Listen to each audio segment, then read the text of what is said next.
Hello, আসসালামু আলাইকুম। আপনারা সবাই কেমন আছেন? আর অনেক দিন পরে আসলাম একটা ভিডিও নিয়ে।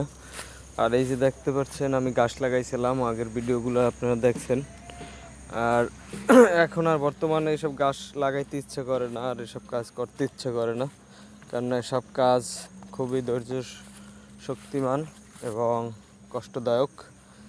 আর দেখতে পাচ্ছেন, আমি এইখানে কিছু আখ গাছ লাগাইছিলাম এইখানটার জায়গাটায়। আখ গাছগুলো খুব অল্প অল্প ল্যাংড়াইতে বড় হইতেছে। আর আমার গাছের অবস্থা তেমন ভালো না। গাছ লাগাইছিলাম প্রায় বর্ষার সিজনে, এখানে গাছে কাটিং ফালাই রেখেছিলাম, এইতেই গাছ হয়েছে। এখান থেকে আমি 3-4 বার গরুরে কাটি নিয়ে খাওয়াইছি। প্লাস এখন ভালো মানে ফলন আসতেছে না, কেননা আমি এখানে যত্ন করতেছি না। বেশিরভাগ এই জমিটা খুব রুক্ষ, রাস্তার উপরে। এখানে আমাদের একটা ভাঙ্গা রাস্তা, এটার উপরে আমি লাগাইছি গাছগুলো। আর হয়েছে, খারাপ না, মাশাআল্লাহ ভালোই হয়েছে, কিন্তু এগুলো যত্ন করতে হয়।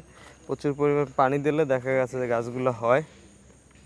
আর আমি এখানে গাছ লাগাইছি বরবটি গাছ, মানে লাফা গাছ হইতে আছে মাশাআল্লাহ, খারাপ না। কিন্তু অনেক পরিশ্রমের কাজ, অনেক কৃষিকাজে যারা বলেন যে ইউটিউব দেখে কৃষিকাজে আইবেন, আইয়ে যদি কাজ না করতে পারেন তাহলে কিচ্ছু করার নাই।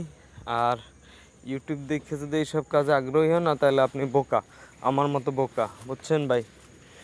আর বিদেশি গরুতে দেখা অনেক কিছু, অনেক লাভ, অনেক কিছু, কিন্তু এগুলো সবই বৃথা। আমি এখন থেকে লাভের আশা করতে পারতেছি না। এই যে দেখেন, ঘাস নাই, কী করবো? ঘাসের আগা কাটি নিয়ে খাওয়াইছি গরুরে, তারপরে গরুর পেট ভরে না।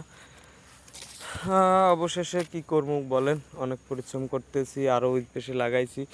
আর এইখানটা এই যে খালি জমিগুলো আছে, এগুলো আমি গাছ লাগাইছিলাম একবার, আপনাদের অনেক ফার্স্ট ভিডিওতে দেখাইছিলাম, কিন্তু হয় না, বুঝছেন, হয় না। আর আপনারা কৃষিকাজ করলে অনেক ধৈর্য শক্তি নিয়ে কাজ করবেন। আর আমার মতো এসব কাজে নামবেন না হঠাৎ করে।